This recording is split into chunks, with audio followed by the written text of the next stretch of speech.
Life with Lisa was, in many ways, a dream. She was beautiful in a way that turned heads wherever we went. Her laugh was infectious, her cooking was exquisite, and the sex was nothing short of extraordinary. We had been married for 7 years, and it often felt like a fairy tale. My friends envied our relationship, and I had every reason to believe we were the perfect couple. At least, that's what I thought. Lisa and I met at a friend's party.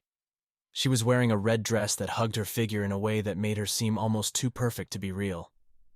I remember thinking how lucky I was when she smiled at me across the room. We started talking, and before long, we were inseparable. Our courtship was whirlwind, filled with spontaneous trips, long nights of passionate conversation, and an undeniable connection that seemed to promise a lifetime of happiness. For the first few years, everything was as perfect as it could be. We bought a house in the suburbs, a charming place with a big backyard and a white picket fence. We threw barbecues, hosted holiday dinners, and became the quintessential suburban couple. I was doing well at my job, and Lisa managed our home with an efficiency that made everything look effortless. Our lives were intertwined seamlessly, and I felt an overwhelming sense of contentment. But slowly, almost imperceptibly, things began to change. Lisa started coming home later than usual, her excuses ranging from extra hours at work to impromptu outings with friends. Her phone, once casually left around the house, was now always with her, its screen angled away from my view. Conversations became stilted, and her laughter, once so freely shared, became rare. One night, I noticed Lisa texting someone late into the night, a small smile playing on her lips. When I asked who it was, she brushed it off with a nonchalant, "Just a friend from work." A seed of doubt was planted then, but I pushed it aside, not wanting to believe that anything could be wrong in our perfect world. Over the next few weeks, Lisa's behavior grew more erratic. She would get defensive over innocuous questions. Our intimate moments became few and far between, and there were whispered phone calls that ended abruptly when I entered the room. The warmth between us had been replaced by a growing distance, and I felt an increasing sense of unease. One evening, as I was clearing out some old files in the study, I stumbled upon a receipt for a lavish dinner at a restaurant I knew we hadn't visited together. The date on the receipt was a night she had told me she was working late. My heart pounded in my chest as the pieces began to fall into place. Lisa was seeing someone else. Instead of confronting her immediately, I decided to gather more evidence. I started paying closer attention to her actions, her excuses, and the little details that didn't add up. I checked her phone when she was in the shower, finding texts and call logs that pointed to a man named Mark. I felt a bitter mix of anger and betrayal, but knew I needed more before I could confront her. I began following her, feeling like a character in one of those spy movies Lisa used to love. It was humiliating and painful, but I had to know the truth. One night I saw her meeting Mark at a coffee shop. They were sitting close, talking in hushed tones, her hand resting lightly on his arm. The look in her eyes was one I hadn't seen in a long time, a look of affection and intimacy. I drove home that night, my mind racing. This wasn't a one-time fling. It was a full-blown affair. The realization was a punch to the gut, but it also brought a strange sense of clarity. I needed to confront her, but I also needed a plan. The next morning I sat Lisa down at the kitchen table. "We need to talk," I said, my voice steady despite the turmoil inside me. She looked at me with a mixture of curiosity and annoyance. "About what?" she asked, her tone defensive.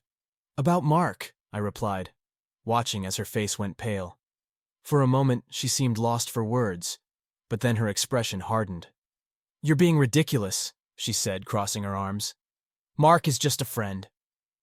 "A friend you have secret dinners with? A friend you text late at night and call when you think I'm not around?" I retorted, my anger finally bubbling to the surface. Lisa's eyes flashed with anger. "You're spying on me now? Is that what our marriage has come to?" "I didn't start this," I shot back. "You did, the moment you decided to betray our marriage vows." There was a long silence, the tension between us almost palpable. Finally, Lisa sighed, her anger dissipating into something that looked almost like regret. "I didn't mean for it to happen," she said quietly. "But things between us have been so dull. Mark makes me feel alive again." Dear viewers, more than 90% watch my content without subscribing. If you still have not subscribed, then I ask you to do so. For me, this is the best motivation to continue. Her words hit me like a physical blow. Dull? That's your excuse for cheating on me? I'm not excusing it, she said, tears welling up in her eyes. I don't know how we got here, but it happened. I took a deep breath, trying to keep my emotions in check. So what now? Do you want to leave, or are you willing to work on fixing this? Lisa looked down at her hands, silent for a long moment. I don't know, she admitted. I care about you, but I'm not sure I can give up what I have with Mark. Her honesty was both painful and liberating. It was clear that our marriage was over, and there was no point in dragging it out. Then I think we should get a divorce, I said, the finality of the words hanging in the air. Lisa nodded, wiping away her tears. I think you're right. The next few weeks were a blur of legal proceedings, dividing assets, and trying to navigate the emotional minefield that our life had become. Lisa moved in with Mark, and I stayed in the house, trying to piece my life back together. The nights were the hardest, the silence of the empty house a constant reminder of what I had lost. I started drinking more than I should have, trying to numb the pain and the sense of betrayal. It wasn't healthy, and I knew it. But at that moment, I didn't care. Friends and family tried to reach out, offering support and advice, but I pushed them away. I needed to deal with this on my own terms. One night, after a particularly heavy bout of drinking, I found myself sitting on the floor of the living room, surrounded by old photo albums. As I flipped through the pages, I was struck by how happy we looked, how perfect everything seemed. It was a stark contrast to the reality I was now living, and it made me question everything. Had it all been a lie? Had I been so blind to Lisa's true nature? As I sat there, wallowing in self-pity, a plan began to form in my mind. If Lisa was going to destroy our life together for her own selfish desires, then she deserved to face the consequences. I would take control of the situation and ensure that she understood the gravity of her actions. First, I went to the bank and froze our joint account. Lisa had always relied on me to manage our finances, and I knew this would catch her off guard. Next, I transferred a significant portion of our savings into a separate account under my name. I left just enough for her to get by, but not enough to support the lavish lifestyle she seemed to crave. With the financial aspect covered, I moved on to her possessions. Lisa had an extensive collection of designer clothes, shoes, and accessories, many of which were gifts from me. I packed up everything she had left behind and donated it to a local charity. It was a small act of revenge, but it felt incredibly satisfying. I also decided to get rid of some of the more valuable items around the house that we had bought together. Jewelry, electronics, and even some of the furniture went to various charities and pawn shops. Each item that left the house felt like a piece of our failed marriage being removed, and it gave me a sense of closure. Throughout this time, Lisa tried to contact me several times, but I ignored her calls and messages. I knew she was probably struggling without access to our funds, and I wanted her to feel the impact of her betrayal. It was petty and vindictive, but it was also therapeutic. One evening, as I was packing up the last of Lisa's belongings, I received a call from her. Against my better judgment, I answered. "Why are you doing this?" she demanded, her voice trembling with anger and frustration. "Why do you think?" I replied coldly. "You made your choices, and now you're dealing with the consequences." "This isn't fair, and you know it!" she shouted. "You can't just take everything away from me." "I didn't take everything away from you," I said calmly. "You did that yourself when you chose to betray me." Lisa was silent for a moment, and I could hear the faint sound of her crying. "I never meant to hurt you," she said softly. I don't know. I was unhappy." "And you thought cheating on me would fix that?" I asked, my voice dripping with sarcasm. "I didn't think," she admitted. "I was selfish and stupid, and now I'm paying the price." "Yes, you are," I said bluntly. "And maybe you'll learn something from this." I hung up the phone, feeling a strange mix of satisfaction and sadness. Part of me still loved Lisa, despite everything she had done, but I knew that our marriage was beyond repair. The best I could hope for was to move on and rebuild my life. Dear viewers, I ask you to subscribe to the channel under this video. I will be very grateful to you. As the days turned into weeks, I began to pull myself out of the fog of alcohol and self-pity. I sought the help of a therapist who helped me process my feelings and understand that Lisa's infidelity was not a reflection of my worth. It was a long and painful journey, but slowly I began to heal. I started taking better care of myself, hitting the gym, eating healthier, and reconnecting with friends. I focused on my work, throwing myself into projects and finding solace in the routine. The house, once a symbol of my broken marriage, became a sanctuary of sorts, a place where I could rebuild my life. One day, while cleaning out the attic, I found a box of Lisa's things. Old clothes, trinkets, and photos, remnants of a life that no longer existed. I decided to donate them to charity, a symbolic gesture of letting go of the past. It was cathartic, and as I drove away from the donation center, I felt a weight lift off my shoulders. Throughout this time, Lisa would occasionally reach out. Her messages were a mix of apologies and attempts to justify her actions.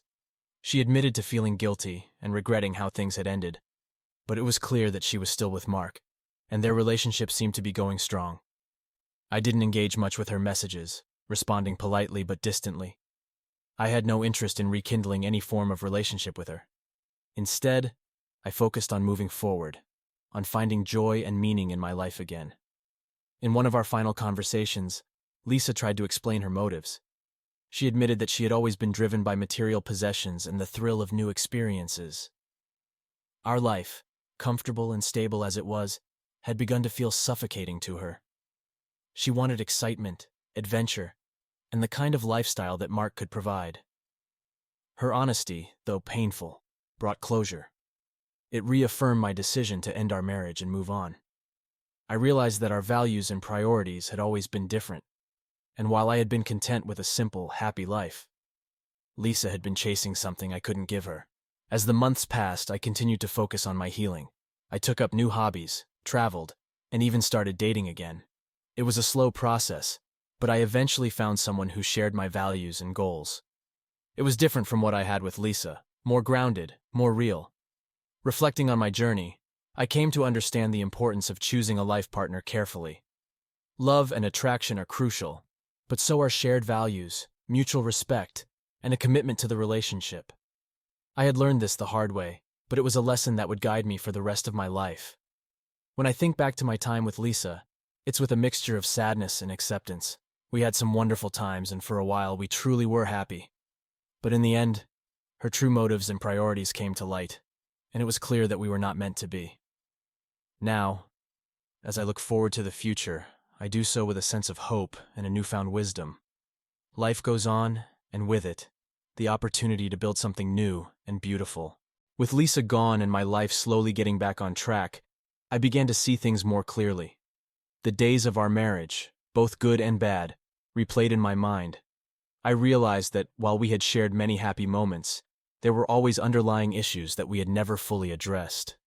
Her materialistic tendencies, her need for excitement, and my perhaps naive belief that love could conquer all. As part of my healing process, I decided to reach out to friends and family I had distanced myself from during the turmoil. Their support was invaluable, and their perspectives helped me understand that my experience was not unique. Many had gone through similar hardships, and their stories of resilience gave me hope. My parents in particular were a great source of comfort. They reminded me that life is full of unexpected challenges, and that true strength comes from how we face them. My father, a man of few words but great wisdom, simply said, "Son, it's not about how you fall, but how you get back up." I also took time to reflect on my own role in the breakdown of our marriage. While Lisa's actions were inexcusable, I couldn't ignore my own shortcomings. I had been complacent, taking our relationship for granted, and not paying attention to the signs of her growing discontent. It was a humbling realization, but an important one. Determined to learn from my past mistakes, I started journaling my thoughts and experiences. Writing became a therapeutic outlet, allowing me to process my emotions and gain insight into my own behavior. It was through this introspection that I began to understand the importance of self-awareness and communication in a relationship. One of the most challenging aspects of my recovery was learning to trust again. The betrayal had left deep scars, and the thought of opening up to someone new was daunting. But I knew that closing myself off to the possibility of love would only lead to a lonely existence. Gradually, I allowed myself to be vulnerable again. I went on a few dates, taking things slow and being honest about my past. Some women were understanding, while others were put off by my baggage. It was a filtering process, and I learned to value quality over quantity. During this period, I reconnected with an old friend, Emily, who had always been a source of comfort and stability in my life. Our friendship had drifted apart over the years, but we quickly fell back into an easy rapport. She had always been someone I could confide in, and her presence was a soothing balm to my wounded heart. Emily and I spent a lot of time together, and our bond grew stronger. There was a natural chemistry between us, but we were both cautious, not wanting to rush into anything. We valued our friendship too much to jeopardize it with hasty decisions. Over time, however, it became clear that our connection was more than just platonic. We had many deep conversations about life, love, and our past experiences. Emily had been through her own share of heartbreak, and we found solace in each other's company. It was a slow and steady build, marked by mutual respect and understanding. We were both aware of the importance of communication and honesty, and we made a conscious effort to address any issues head-on. One evening, as we were sitting on the porch of her house, watching the sunset, Emily turned to me and said, "You know, sometimes the best things come when you least expect them." Her words resonated with me, and I realized that she was right. Our relationship had grown naturally, without the pressure of expectations, and it felt right. As my relationship with Emily blossomed, I found myself thinking less and less about Lisa. But one day, out of the blue, I received an email from her. It was a long, rambling message filled with apologies, explanations, and regrets. She admitted that her relationship with Mark had not turned out the way she had hoped, and she was struggling with the consequences of her actions. Reading her words, I felt a mixture of emotions. There was still a part of me that felt anger and betrayal, but there was also a sense of pity. Lisa was clearly lost and unhappy, and despite everything, I couldn't help but feel some compassion for her. However, I knew that engaging with her would only reopen old wounds. I decided not to respond immediately, taking time to think about what, if anything, I wanted to say. Emily was supportive, encouraging me to do what felt right for me. After much contemplation, I wrote back a short but sincere reply. I acknowledged her pain and wished her well, but made it clear that I had moved on and was focusing on building a new life. Sending that email felt like closing a chapter. It was a final act of letting go, and it brought a sense of peace.